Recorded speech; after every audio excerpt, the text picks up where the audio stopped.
คิดถึงหม่องใดกระทำอันใดไว้จนเกิดความเคยชินคุ้นเคยย่อมเป็นไปตามกรรมที่กระทำไว้ก่อนที่สิตายบ่แม่นตายแล้วเคาะลงบุงฟังคำเด้อหลวงพ่อมาแล้วพระมาแล้วปล่อยพระรับสินเด้อเคาะลงเบิ่งไม่ว่าล่ะบัดนี้หาถาดพระเขาน้อยๆเอาไปหัวโล่งแน่เอาไปไว้สั้นเราแน่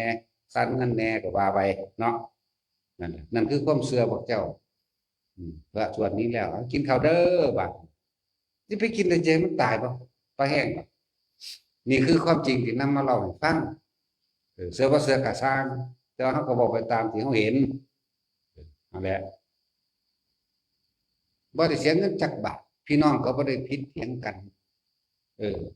สมมติว่าพ่อแม่ตายมึงตัวมึงได้มุ่นหลายผู้นี้มึงเลี้ยงแม่มึงเอามึงหันมึงนี้ว่ากูกับบ้านได้หยังได้ต้นเถียงกันแต่บ้านได้ตกภาษาทั้งผิวเอาเนาะแล้วทั้งสั้นแล้ววันนี้พวกกันหัวดีหรือพวกกันมักเล่นไฮโลหรือบางพวกที่ว่าเข้าใจยังอุ้ยอย่าไปในวันอังคารมันล่ำเผาบ่ได้พิษบ้านพิษเมืองนะบ่ล่ะสั้นกว่าอุ้ยถือวันพระ15คำบ่ดีจักอย่างมันว่าเนาะโอ้ยไปบ่ได้เดี๋ยวนี้ผีตกภาษาคนนั้นคนนี้บ่ได้ขล่ำอีหยังมาสิเผาให้ใหม่คือเก่าสั่นแล้วจะเอาเท่าไหร่พระอยู่นี่บ่ให้เสียใส่ท้องดอกวินี่บ่ได้มาบวชมาเอาช่องเด้หมู่ภิกษุสงฆ์บวชเข้ามาในนี่บ่ได้ว่ามาบวชเอากฐินบ่ได้มาบวชเอาผ้าป่าบ่ได้มาเอาช่องขาวบ่รับงานศพบ่ไปไสมุ่งหน้าตรงอย่างเดียวเบิ่งดูกำลังของพวกทรงชาติมันสิทรงพวกเจ้าได้อยู่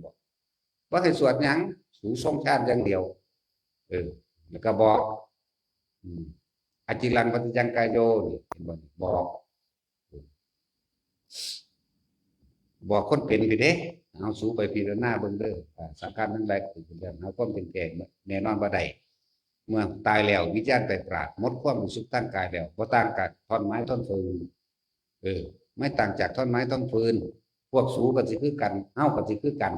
เนี่ยอาจจะยังว่ายังกระโยอาจิสิเจตุโตอเปตาเบญเยโนนิรัตถังวะกะลิงกะลังนี่เป็นบทหนึ่ง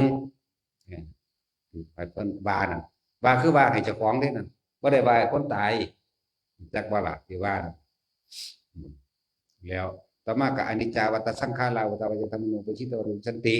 สังขารทั้งหลายตลอดความคิดนึกทั้งหลายมีความหมุนเวียนเปลี่ยนไปแต่ก็หาความจริงลั่งอย่างยืนบ่ได้ก็มีอย่างเต็มแท้แน่นอนความก็คอยหยุดระงับในความอยากใดอยากดีอยากไม่อยากเป็นเดี๋ยวมาหยุดสังขารเป็นความสงบอย่างยิ่งคำที่สองให้เขาพิจารณาตัวเขาเองคำที่สามสัพเพธรรมานารังอภินิเวสายะสิ่งทั้งหลายทั้งปวงมันก็เกิดทั้งหลายแล้วบางคนก็ไปยึดมันคือมันคนปล่อยมันไปเสีย